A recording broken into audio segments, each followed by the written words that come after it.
नमस्कार दोस्तों, स्वागत है आपका द कॉपी किताब के इस YouTube चैनल पर। हम पढ़ने जा रहे हैं डेली करंट अफेयर्स और आज हम पढ़ रहे हैं 8 अक्टूबर 2021 के top 10 most important current affairs के क्वेश्चन जो सभी प्रतियोगी परीक्षाओं की दृष्टि से महत्वपूर्ण है। आज भारतीय वायुसेना दिवस भी है 8 अक्टूबर को, तो चलिए हम शुरू करते हैं। पहला क्वेश्चन है, भारतीय वायुसेना दिवस कब मनाया जाता है? तो यह मनाया जाता है 8 अक्टूबर को और इसकी स्थापना हुई थी 1932 में। इसको शॉर्ट में IAF भी कहते हैं, इंडियन एयरफोर्स। और इसके वर्तमान अध्यक्ष हैं VR चौधरी, विवेक राम चौधरी। और ये अभी रिसेंटली बने 1 अक्टूबर को इन्होंने पदभार संभाला है। इनसे पहले जो वायुसेना अध्यक्ष थे उनका नाम है RK सिंह भदौरिया, राकेश कुमार सिंह भदौरिया, जो 31 सितंबर को रिटायर हो गए थे और 1 अक्टूबर को VR चौधरी ने कार्यभार संभाल लिया था। भारतीय वायुसेना दिवस 8 अक्टूबर को मनाया जाता है। इस बार ये 89 नंबर का वायुसेना दिवस समारोह होगा। और थल सेना दिवस मनाया जाता है 15 जनवरी को और थल सेना अध्यक्ष मनोज मुकुंद नरवणे। नौसेना दिवस मनाया जाता है 4 दिसंबर को और नौसेना के अध्यक्ष हैं करमवीर सिंह। नौसेना को इंग्लिश में लिखते हैं नेवी, NAVY। इसमें 4 अक्षर होते हैं NAVY। तो ये 4 तारीख को मनाया जाता है, वो भी दिसंबर में। और एयरफोर्स में 8 अक्षर होते हैं, इंग्लिश में लिखते हैं, तो ये 8 को मनाया जाता है अक्टूबर को। और भारत के पहले CDS हैं chief defence of staff general Bipin Rawat. ये पहले थल सेना अध्यक्ष हुआ करते थे और अभी जब 2020 में CDS का पद सृजित हुआ तो पहले CDS थल सेना अध्यक्ष जनरल बिपिन रावत को बनाया गया। भारतीय वायुसेना का स्थापना 1932 में हुआ था और इसका आदर्श वाक्य नभ स्पर्शम दीप्तम। 4 दिसंबर को नेवी डे और 15 जनवरी को आर्मी डे और 2 अक्टूबर को अंतर्राष्ट्रीय अहिंसा दिवस, गांधी जयंती और लाल बहादुर शास्त्री जी की जयंती मनाई जाती है। 4 अक्टूबर को विश्व पशु दिवस और 1 अक्टूबर को विश्व वृद्धजन दिवस मनाया जाता है। 25 सितंबर को अंत्योदय दिवस मनाया जाता है और 16 सितंबर को ओजोन दिवस, 14 सितंबर को राष्ट्रीय हिंदी दिवस और अंतर्राष्ट्रीय हिंदी दिवस 10 जनवरी को और 12 जनवरी को राष्ट्रीय युवा दिवस स्वामी विवेकानंद जी की जयंती के उपलक्ष्य में और 24 जनवरी को राष्ट्रीय बालिका दिवस और 25 जनवरी को राष्ट्रीय मतदाता दिवस। अगला क्वेश्चन है, रसायन विज्ञान के क्षेत्र में नोबेल पुरस्कार 2021 किसे दिया गया? तो यह दिया गया है बेंजामिन लिस्ट और WC मैकमिलन को। ये इनकी घोषणा अभी अक्टूबर के महीने में होती है नोबेल पुरस्कार की।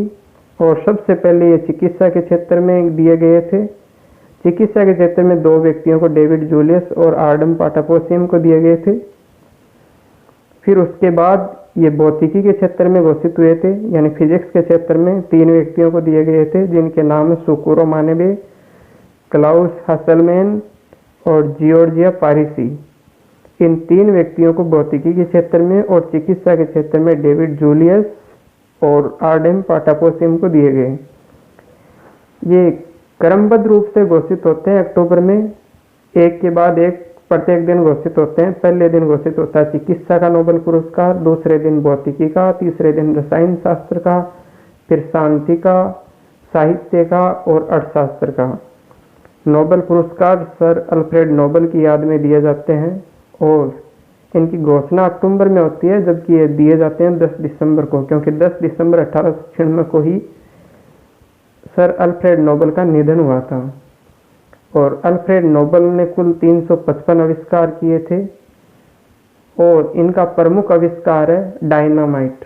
डायनामाइट एक विस्फोटक होता है और यह पुरस्कार प्रदान करती है स्वीडिश रॉयल बैंक। ये अल्फ्रेड नोबेल की वसीयत से छोड़ी गई राशि को उसके ब्याज से ये पुरस्कार देती है और 10 मिलियन स्वीडिश क्रोनर ये दिए जाते हैं प्रत्येक पुरस्कार के रूप में, जिसका भारतीय रुपयों में कन्वर्ट करें तो 8.5 करोड़ रुपए होते हैं। एक साथ ये एक क्षेत्र में 3 व्यक्तियों को दिए जा सकते हैं और कुल 6 क्षेत्रों में दिए जाते हैं। 5 क्षेत्रों में ये 1901 से दिए जाते हैं, जबकि 1969 में 6वां क्षेत्र अर्थशास्त्र को शामिल किया गया। 5 पुरस्कार स्वीडन की राजधानी स्टॉकहोम में दिए जाते हैं, जबकि एक शांति का नोबेल पुरस्कार नॉर्वे की राजधानी ओस्लो में दिए जाते हैं। भारत में से सबसे पहले नोबेल पाने वाले व्यक्ति है 1913 में रविंद्रनाथ टैगोर, जिनको उनकी रचना गीतांजलि के लिए साहित्य का नोबेल पुरस्कार मिला था।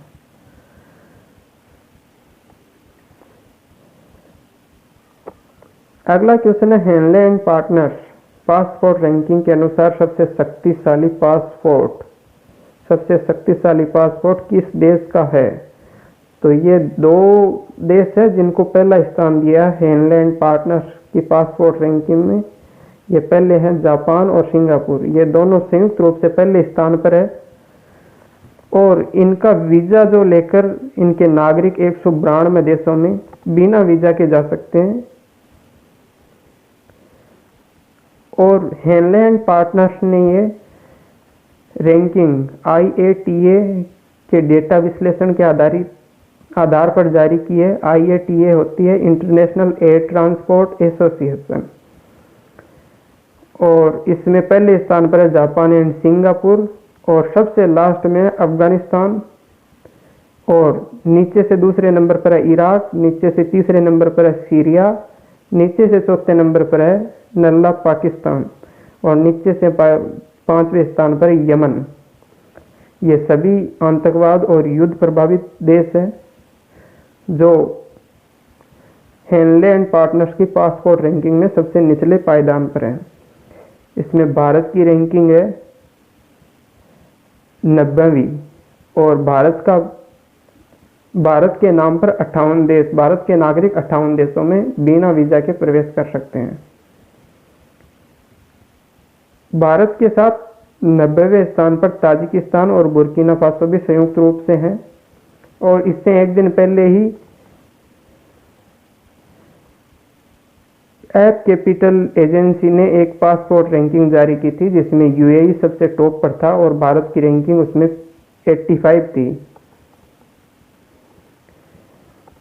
तो UAE ऐप कैपिटल की रैंकिंग में सबसे टॉप पर है UAE यानी संयुक्त अरब अमीरात और हेनले एंड पार्टनर्स की रैंकिंग में भारत की रैंकिंग है 90वें स्थान पर। अगला क्वेश्चन है भारत में सबसे ज्यादा बिजली उत्पादन किस स्रोत से होती है? तो यह होती है कोयला संयंत्रों से। कोयला संयंत्रों से भारत में 70% बिजली का उत्पादन होता है और यह चर्चा में होने का कारण यह है क्योंकि अभी केंद्र सरकार की एक रिपोर्ट के अनुसार भारत में कुल 4 दिन की बिजली शेष बची है, यानी 4 दिन के बाद अगर इंतजाम नहीं किए गए तो भारत में बिजली कटौती हो सकती है। ये बिजली कटौती न केवल भारत में बल्कि दुनिया के कई हिस्सों में जारी है। चीन में कोयला खदानों की इंस्पेक्शन के कारण कोयला के उत्पादन में कमी आई है, जिससे चाइना में भी बिजली उत्पादन में कमी आ गई है और चाइना वैश्विक अर्थव्यवस्था का हब बन चुका है। तो वहाँ जो मंदी या तेजी आती है उसका असर दुनिया पर अवश्य पड़ता है।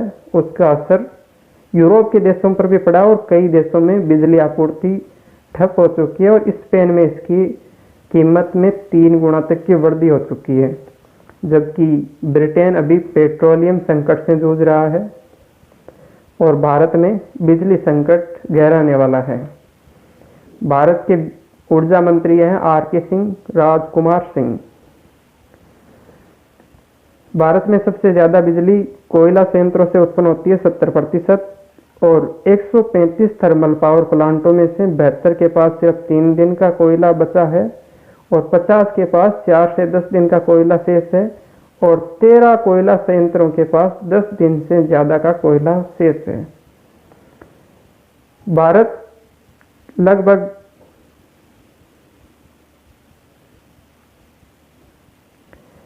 कुल 300 अरब टन कोयले का भंडार रखता है, परंतु फिर भी यह विदेशों से कोयले का आयात करता है और इसके प्रमुख देश है जिनसे यह आयात करता है इंडोनेशिया, ऑस्ट्रेलिया, यूएसए। इंडोनेशिया से भारत कोयला मंगवाता है जिसकी कीमत मार्च 2021 में $60 प्रति टन हुआ करती थी, जो अब बढ़कर यानी कुछ ही महीनों में बढ़कर $200 प्रति टन हो चुकी है। इसलिए विदेशों से आने वाले कोयले की आयात में भी कमी आई है, जिससे बिजली संकट गहराया है। और 2019 के मुकाबले 2021 में कोयले की खपत 18% बढ़ गई है। 2019 में 10,660 करोड़ यूनिट प्रति महीना बिजली खर्च हुआ करती थी, जो कि लॉकडाउन के कारण 2021 में बढ़कर 12,420 करोड़ यूनिट प्रति महीना हो चुकी है। तो ये बिजली संकट भारत और यूरोप और चीन, इन 3 जगहों पर बिजली संकट, और ब्रिटेन में पेट्रोलियम संकट जारी है। अगला क्वेश्चन है, तेजस लड़ाकू विमानों का निर्माण किस कंपनी द्वारा किया जा रहा है? तो ये किया जा रहा है HAL, Hindustan aeronautics limited. HAL द्वारा तेजस लड़ाकू विमान बनाए जा रहे हैं। ये हल्के फाइटर जेट हैं जो एक इंजन द्वारा संचालित होते हैं और मेक इन इंडिया प्रोग्राम के तहत ये भारत में ही बनाए जा रहे हैं। तो ये अभी चर्चा में इसलिए है क्योंकि भारतीय वायुसेना ने 83 नए तेजस खरीद को मंजूरी दी है और इसके साथ ही आने वाले समय में 216 फाइटर जेट भारतीय सेना में या भारतीय वायुसेना में शामिल किए जाएंगे। भारतीय वायुसेना के पास अभी 600 विमान है और जरूरत है 756 विमानों की। 756 विमानों में 42 स्क्वाड्रन बनती है, जबकि भारतीय सेना के पास अभी 32 स्क्वाड्रन ही है। वायुसेना के नए प्रमुख बने VK चौधरी और वायुसेना दिवस है 8 अक्टूबर यानी आज के दिन। DRDO भारत की एक अनुसंधान एजेंसी है। इसकी फुल फॉर्म है defence research and development organisation. इसकी स्थापना 1 जनवरी 1958 को हुई थी। 1958 में ही अमेरिकी अंतरिक्ष एजेंसी नासा की भी स्थापना हुई थी। इसरो भारत की अंतरिक्ष एजेंसी है। इंडियन स्पेस रिसर्च ऑर्गेनाइजेशन, इसकी स्थापना 1969 में हुई थी। इसका मुख्यालय बेंगलुरु में है और इसके चेयरमैन है के सिवान, जबकि DRDO का चेयरमैन है जी सतीश रेड्डी। दसोल्ट एविएशन फ्रांस की कंपनी है जिससे भारत राफेल विमान खरीद रहा है। रोसकोसमोस अंतरिक्ष एजेंसी है रूस की और यूरोपियन स्पेस एजेंसी है यूरोपीय देशों की। जाक्सा है जापान की अंतरिक्ष एजेंसी। तेजस लड़ाकू विमान ये HAL द्वारा बनाए जा रहे हैं। इसका अत्याधुनिक संस्करण है LCA-1A, जो कि भारतीय वायुसेना में जल्द ही शामिल होगा। छठवां क्वेश्चन है, हाल में खोजी गई मलेरिया की पहली वैक्सीन कौन सी है? तो अभी लगभग 1 शताब्दी यानी 100 वर्षों के प्रयासों के बाद मलेरिया की वैक्सीन खोजी गई है, RTS-S। यह वैक्सीन का नाम है। इसको बनाने वाली कंपनी का नाम है GSK, जिसकी फुल फॉर्म है गैलेक्सो स्मिथ क्लाइन। ये कंपनी है जो RTS-S वैक्सीन बना रही है और ये मलेरिया की पहली वैक्सीन है। इसकी घोषणा की है WHO ने। WHO ने इसकी घोषणा की है और WHO के director general doctor Tedros Adhanom Ghebreyesus ये WHO के डायरेक्टर जनरल है। WHO मतलब वर्ल्ड हेल्थ ऑर्गेनाइजेशन, विश्व स्वास्थ्य संगठन, जिसका मुख्यालय है स्विट्जरलैंड के जिनेवा में। जिनेवा स्विट्जरलैंड में है, परंतु स्विट्जरलैंड की राजधानी नहीं है। स्विट्जरलैंड की राजधानी बर्न है और स्विट्जरलैंड यूरोप का एक देश है और WHO का मुख्यालय स्विट्जरलैंड के जिनेवा में है। वहीं जिनेवा में ही WTO विश्व व्यापार संगठन और ILO विश्व श्रम संगठन का मुख्यालय भी जिनेवा में है। तो अभी मलेरिया की वैक्सीन खोजी गई है RTS-S। यह लगभग 100 साल के प्रयासों के बाद खोजी गई है। मलेरिया की वैक्सीन है। मलेरिया सबसे ज़्यादा अफ्रीका में कहर बरपाता है और अफ्रीकी देश इससे सबसे ज़्यादा प्रभावित होते हैं, क्योंकि अफ्रीकी देशों में भूखमरी और गरीबी का स्तर बहुत ऊपर है, तो वहाँ पर इसका प्रभावी इलाज नहीं हो पाता है, इसलिए ये वहाँ पर ज़्यादा फैलता है और उष्णकटिबंधीय क्षेत्र होने के कारण वहाँ पर इसका प्रभाव बढ़ जाता है। अफ्रीका में ज़्यादा फैलता है। इसका अनुमान इससे लगा लीजिए कि 2019 में 2,60,000 बच्चों की मौत मलेरिया से अफ्रीका महाद्वीप में हुई थी, जबकि पूरी दुनिया में एक साल में लगभग 4 लाख मौतें होती हैं, उसमें से 50% से ज़्यादा केवल अफ्रीका में होती है। मलेरिया से लगभग साल भर में 20 करोड़ लोग प्रभावित होते हैं और इसके 20 करोड़ मामले प्रतिवर्ष आते हैं। मलेरिया मादा एनाफिलीज मच्छर के काटने से फैलता है और प्लाज्मोडियम परजीवी के कारण ये मानव शरीर में प्रवेश करता है। और ये प्लाज्मोडियम जो कि मलेरिया का परजीवी है, ये ब्लड सेल्स पर हमला करता है और सेल्स को नष्ट करके ये अपनी संख्या बढ़ाता रहता है। मलेरिया परजीवी यानी प्लाज्मोडियम के 100 से ज़्यादा प्रकार है, तो इसकी पहचान नहीं होने के कारण अब तक इसकी वैक्सीन नहीं बन पाई थी। ये अपनी संरचना लगातार बदलता रहता है, इसलिए इस पर कोई वैक्सीन असर नहीं करती है। RTS वैक्सीन, हालांकि ये पहली वैक्सीन जरूर है, पर यह 40% ही असर करेगी, ये पूरा 100% असर नहीं करेगी। और इसकी 4 डोज लगाई जाएगी बच्चे के जन्म से लेकर 1 साल के भीतर तक। तो इसकी 4 डोज है, यह 40% तक प्रभावी है और इसको WHO ने हाल ही में मंजूरी दी है। और ये वैक्सीन इस वायरस पर हमला नहीं करेगी, ये क्योंकि अपनी संरचना बदलता रहता है, तो इसकी संरचना को पहचान नहीं होने के कारण, क्योंकि अभी जैसे कोरोना की वैक्सीन आई थी तो उसमें भी वो नए वेरिएंट आते हैं जैसे डेल्टा बीटा, उस पर असर नहीं कर रही है, क्योंकि वो जैसे अपनी संरचना बदलता है वो दवाई उस पर प्रभावी नहीं रहती है। तो ये जो वैक्सीन है RTS, ये केवल उस समय असर करेगी जब ये स्पोरोजोइंट फॉर्म में होगा। ये बीमारी मलेरिया स्पोरोजोइंट फॉर्म में होगी। स्पोरोजोइंट फॉर्म होती है मच्छर के काटने से लेकर उसके कीटाणु लीवर तक पहुंचने का जो वक्त होता है, उस टाइम में ही ये वैक्सीन असर करेगी। और एक खास बात और है, ये वैक्सीन जो है ये अफ्रीका के बाहर के लोगों पर असर नहीं करेगी, क्योंकि इसका ट्रायल अफ्रीका में ही हुआ है। अफ्रीका के घाना, केनिया और मलावी में इसका सफल परीक्षण किया गया है। अब बाकी अफ्रीकी देशों में भी इसका प्रयोग किया जाएगा और लगाए जाएंगे, परंतु ये अफ्रीका के बाहर इसका असर नहीं होगा, क्योंकि अफ्रीका की जो परिस्थितियां हैं वो अन्य देशों में लागू नहीं होती है। जबकि स्पुतनिक 5 वैक्सीन है कोरोना की सबसे पहली मान्यता प्राप्त वैक्सीन, इसको रूस ने बनाया था। और स्पुतनिक लाइट ये भी रूस की वैक्सीन है और ये दुनिया की पहली कोरोना की सिंगल डोज वैक्सीन है। कोवैक्सीन भारत की वैक्सीन है, ये भारत बायोटेक हैदराबाद द्वारा बनाई गई थी। भारत ने एक और वैक्सीन बनाई है कोविशील्ड, जो कि पुणे की सीरम इंस्टीट्यूट द्वारा बनाई गई है।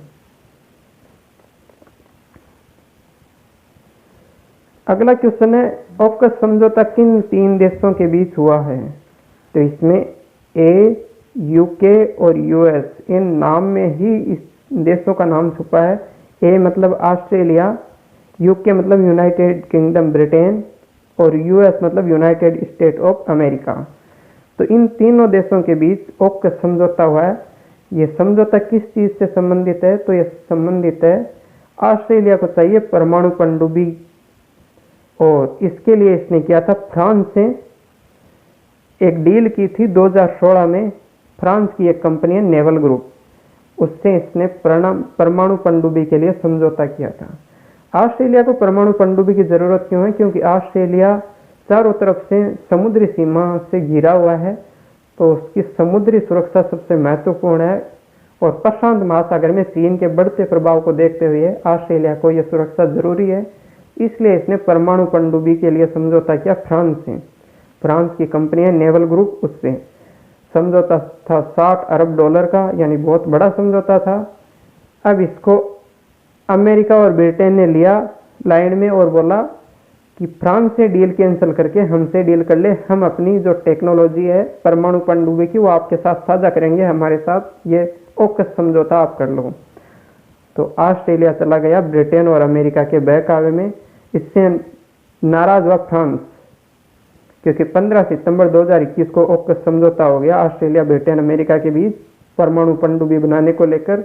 और ये परमाणु पनडुब्बी ऑस्ट्रेलिया की धरती पर बनाई जाएगी, एडिलेड में। एडिलेड ऑस्ट्रेलिया की एक सिटी है। तो फ्रांस इससे नाराज हुआ, क्योंकि $60 अरब का समझौता ऑस्ट्रेलिया ने कैंसिल कर दिया। 5 साल पहले किया था वो समझौता, अब उसने कैंसिल कर दिया है। तो फ्रांस नाराज होकर अपने राजदूत को ऑस्ट्रेलिया से वापस बुला लेता है और अमेरिका और ब्रिटेन से भी नाराज रहता है। तो अभी वापस इनके बीच समझौते बहाल हो रहे हैं और फ्रांस ने घोषणा की है कि वो अपने राजदूत को वापस कैनबरा यानी ऑस्ट्रेलिया भेजेगा।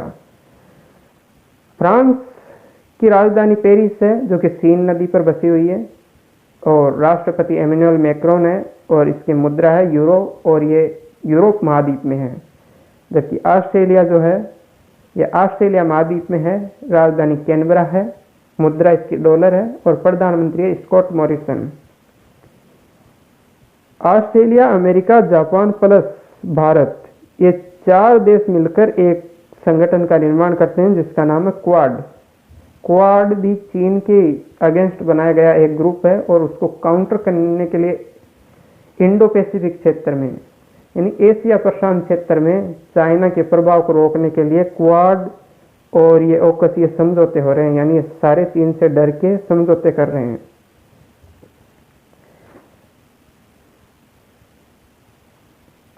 आठवां क्वेश्चन है, एक ओवर में 6 छक्के लगाने वाले विश्व के चौथे खिलाड़ी कौन है? तो विश्व के पहले खिलाड़ी कौन है जिन्होंने एक ओवर में 6 छक्के लगाए हैं? तो वो है हर्षल गिब्स, जो कि दक्षिण अफ्रीका के हैं। और दूसरे हैं युवराज सिंह, जो कि भारत के हैं।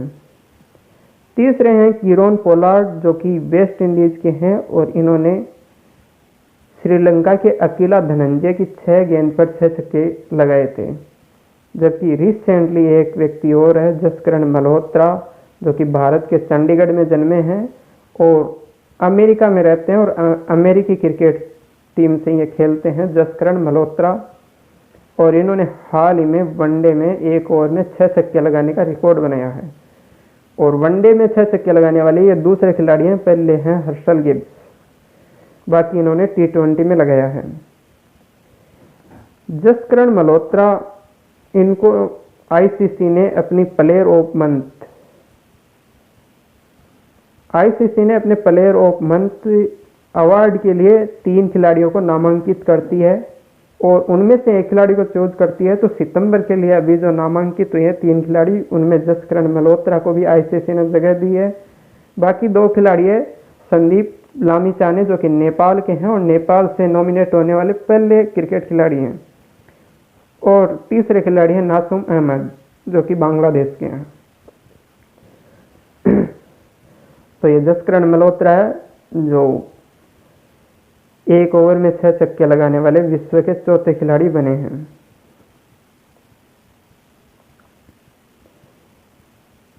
अगला क्वेश्चन है, आईसीसी ने अगस्त महीने के लिए प्लेयर ऑफ द मंथ का अवार्ड किससे दिया है? प्लेयर ऑफ द मंथ, तो ये दिया है इंग्लैंड के जो रूट को अगस्त महीने के लिए।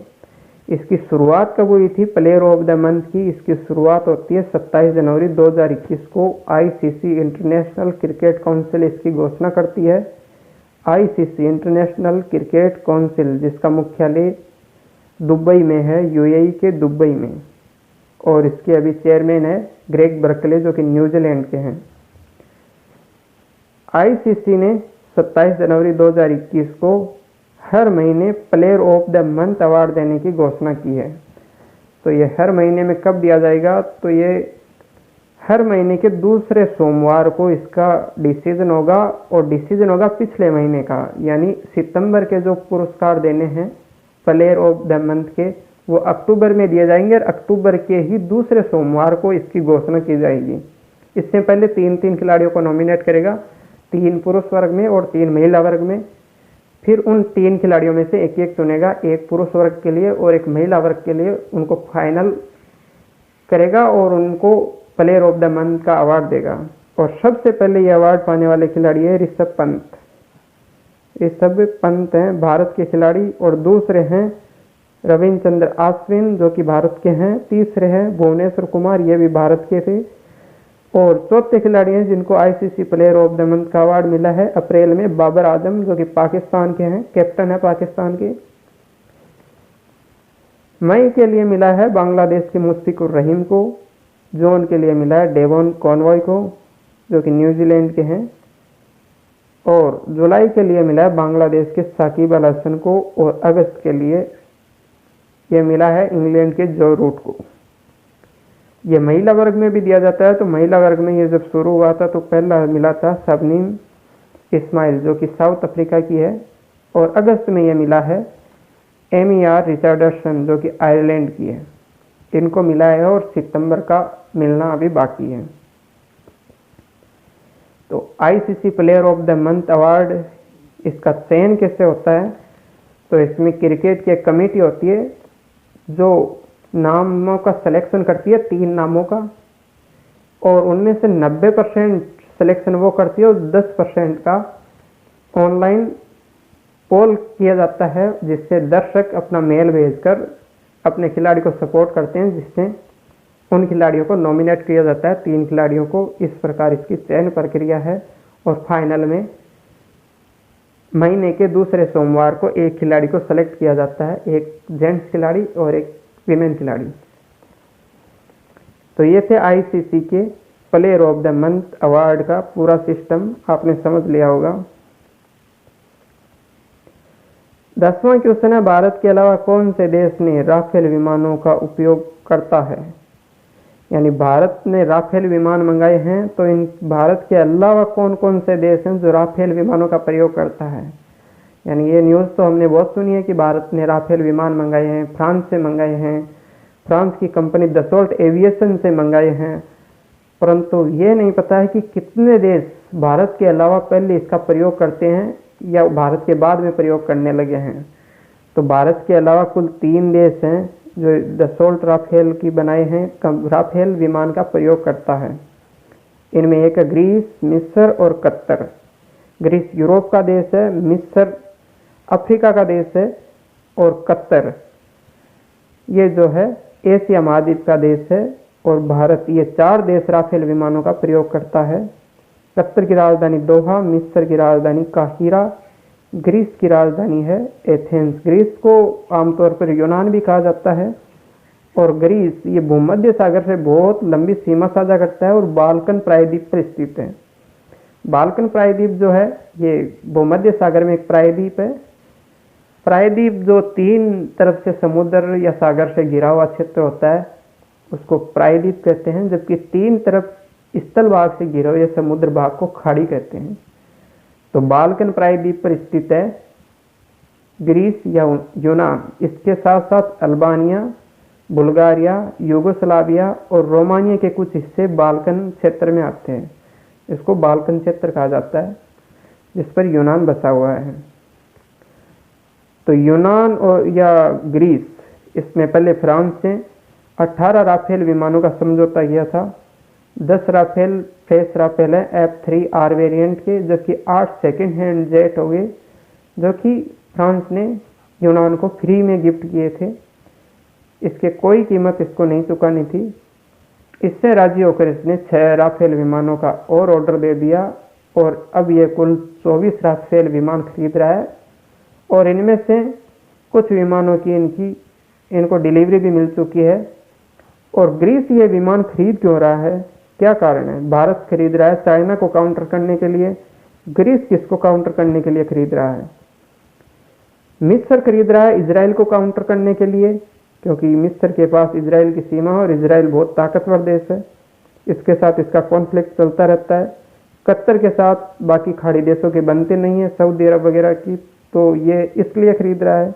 ग्रीस को क्या ज़रूरत है, ये क्यों खरीद रहा है? तो इसकी ज़रूरत ये तुर्की है। कारण तुर्की इसके बहुत लंबी सीमा साझा करता है, विशेषकर समुद्री सीमा साझा करता है, और दोनों के पास अभी वायुसेना में F-16 फाइटर जेट हैं जो कि अमेरिका द्वारा निर्मित है और दोनों बराबर है शक्ति में। तो इसने ग्रीस ने अपनी शक्ति बढ़ाने का निर्णय लिया है, क्योंकि तुर्की चारों तरफ अपने पड़ोसियों को परेशान करता है, इसी क्रम में ये ग्रीस को भी परेशान करता है। इसलिए ये फ्रांस से ये राफेल विमान खरीद रहा है और फ्रांस इसका बहुत अच्छा सहयोगी है और वो इसको सपोर्ट करता है भूमध्य सागर में तुर्की के विरुद्ध। तो ये अपनी वायुसेना की तुर्की के मुकाबले ताकत बढ़ाने के लिए राफेल विमान खरीद रहा है। ग्रीस के प्रधानमंत्री हैं क्यारिकोस मित्सोटाकीस। ये ग्रीस के प्रधानमंत्री हैं। ऐसे अजीब नाम है पर क्या करें, अजीब ही हैं। मुद्रा है इसकी यूरो, क्योंकि ये यूरोप का देश है। यूरोप के अधिकतर देशों की मुद्रा यूरो है। और ग्रीस की राजधानी है एथेंस। एथेंस में ही पहले ओलंपिक खेल हुए थे 1896 में। तो यह ग्रीस है जो भारत के अलावा राफेल विमानों का प्रयोग करता है, मिस्र और कतर भी। इसको मैप में देख लेते हैं हम, ग्रीस कहाँ है। तो ये है भूमध्य सागर। ये जो आप देख रहे हैं ये भूमध्य सागर है, ये काला सागर है और ये कैस्पियन सागर है, ये इधर अटलांटिक महासागर है। और ये जिब्राल्टर स्ट्रेट है जिसको भूमध्य सागर की कुंजी कहा जाता है। अब इसमें देख लेते हैं, ये ऊपर है यूरोप, नीचे अफ्रीका और इधर एशिया है। ये रूस का क्षेत्र है, ये यूक्रेन है। और इसमें जो ये है ब्लू कलर में, यह है ग्रीस जिसको यूनान कहते हैं। इसके जो ये द्वीप है, ये कटे फटे सीमा है इसकी, ये इसकी तुर्की जो ये ऑरेंज कलर में है इसके साथ सीमा साझा होती है। इस कारण से इसका कॉन्फ्लिक्ट अक्सर तुर्की के साथ रहता है। और तुर्की का कुछ हिस्सा यूरोप महाद्वीप में पड़ता है, जबकि अधिकतर हिस्सा एशिया महाद्वीप में ही है। तुर्की की राजधानी है अंकारा, इसकी मुद्रा है लीरा और राष्ट्रपति है रिसेप तैयब एर्दोगान। अब इधर देखें तो ये भूमध्य सागर का क्षेत्र है पूरा, और ये बाल्कन प्रायद्वीप है। ये पूरा ये यूरोप है। यूरोप में ये फ्रांस है, ये इटली है, ये स्पेन है, ये पुर्तगाल है। और नीचे ये मोरक्को है अफ्रीका महाद्वीप का, ये अल्जीरिया है अफ्रीका महाद्वीप का सबसे बड़ा देश, और ये ट्यूनीसिया है। और इधर ये यूनाइटेड किंगडम यानी ब्रिटेन है। इधर ये जो थोड़ा सा हिस्सा दिख रहा है ये आयरलैंड का है। ये रूस है और ये कजाकिस्तान है, दुनिया का सबसे बड़ा लैंडलॉक्ड कंट्री। ये अजरबैजान, ये आर्मेनिया और ये जॉर्जिया, और ये है इराक। ये सीरिया है, सीरिया के जस्ट नीचे जॉर्डन, जॉर्डन के जस्ट नीचे इजराइल है। ये रोमानिया है। और जो ये डार्क कलर में जो क्षेत्र दिखाए गए हैं ये विवादित क्षेत्र है, जैसा कि इनके बीच ये कोसोवो है। इधर नीचे तुर्की ने भूमध्य सागर में एक देश है साइप्रस, इधर नीचे उस पर आधे देश पर कब्जा किया हुआ है, तो वो भी विवादित है। इधर ये है, यहाँ पर ये है, ये भी है, ये भी। जॉर्जिया और रूस के बीच भी काफ़ी क्षेत्र विवादित है, और अजरबैजान और आर्मेनिया के बीच तो काफ़ी क्षेत्र इसके लिए युद्ध भी हो चुका है। नगोर्नो काराबाख नाम का एक क्षेत्र है। ये काला सागर है और ये भूमध्य सागर है। इधर नीचे लाल सागर है अरब के पास। तो उम्मीद है आपको अच्छे से समझ में आ गया होगा मैप से। और उत्तरी यूरोप में देखें तो ये जर्मनी है, पोलैंड है, बेलारूस है, यूक्रेन है, स्लोवाकिया है, चेक रिपब्लिक है। ये पहले चेकोस्लोवाकिया हुआ करता था, इसका विभाजन होने के बाद ये चेक हो गया और ये स्लोवाकिया हो गया। ये हंगरी है, ऑस्ट्रिया, रोमानिया, ये स्विट्जरलैंड है, फ्रांस है, बेल्जियम है, नीदरलैंड है, और यहीं पर पास में लग्जमबर्ग है। और ऊपर के जो देश है, इसके ऊपर के क्षेत्र ये स्कैंडिनेवियाई प्रायद्वीप के देश, जिसमें डेनमार्क और स्वीडन, नॉर्वे शामिल है। ये तीनों स्कैंडिनेवियाई देश है। तो ये था हमारा मैप यूरोप का, और ये है एशिया का मैप। इसमें ये भारत है और ये भूमध्य सागर है। भारत की भूमध्य सागर में के सापेक्ष स्थिति यह है, भूमध्य सागर यहाँ है, फिर सीरिया है, इराक है, ईरान है, और फिर पाकिस्तान है, फिर भारत है। तो ये लाल सागर है, ये काला सागर है, ये कैस्पियन सागर है, और ये अदन की खाड़ी है, ये फारस की खाड़ी है, और ये अरब सागर है, और ये इंडियन ओशियन हिंद महासागर है, और ये बंगाल की खाड़ी है। खाड़ी उस क्षेत्र को कहते हैं, समुद्र के उस क्षेत्र को जो 3 ओर से स्थल भाग से घिरा हुआ हो। ये ईस्ट चाइना सी है, पूर्वी चीन सागर, ये दक्षिणी चीन सागर है, ये फिलीपींस सागर, ये जापान सागर, ये ओकोस्टक सागर, और ये ऊपर आर्कटिक सागर है। ये जो पिंक कलर में देश है, यह है दुनिया का सबसे बड़ा क्षेत्रफल वाला देश रूस, जिसका आधा हिस्सा यूरोप में पड़ता है, बाकी इधर है एशिया में। इसकी राजधानी मॉस्को है, वो भी यूरोप में ही है। और ये दुनिया का सबसे बड़ा जनसंख्या वाला देश है चाइना, और दुनिया का दूसरा बड़ा जनसंख्या वाला देश इंडिया भी एशिया में ही है। ये मंगोलिया है, ये कजाकिस्तान है। कजाकिस्तान दुनिया का 9वां सबसे बड़ा देश है और दुनिया की सबसे बड़ी लैंडलॉक्ड कंट्री है। लैंडलॉक्ड कंट्री का मतलब है जो समुद्र के साथ सीमा साझा नहीं करता हो, चारों तरफ स्थलीय सीमा हो। ये अरब प्रायद्वीप है, दुनिया का सबसे बड़ा प्रायद्वीप, और इसको मध्य पूर्व भी कहते हैं। ये पश्चिमी एशिया का हिस्सा है। ये इसका सबसे बड़ा देश सऊदी अरब है, यमन भी है, ओमान है, यूएई है, कतर है, बहरीन है, कुवैत है। ये यहीं पर है सारे देश, इराक, सीरिया, इजराइल, लेबनान, ये इधर अफगानिस्तान,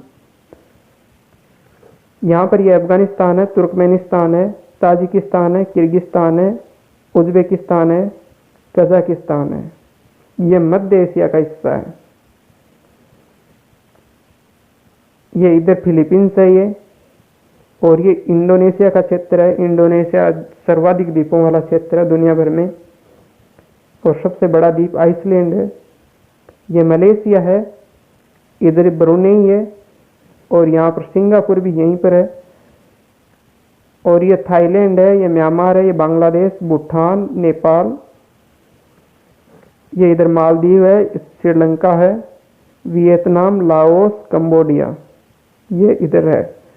ये आसियान के सदस्य भी हैं। आसियान में 10 देश है, जिसको हम कभी विस्तार से पढ़ेंगे।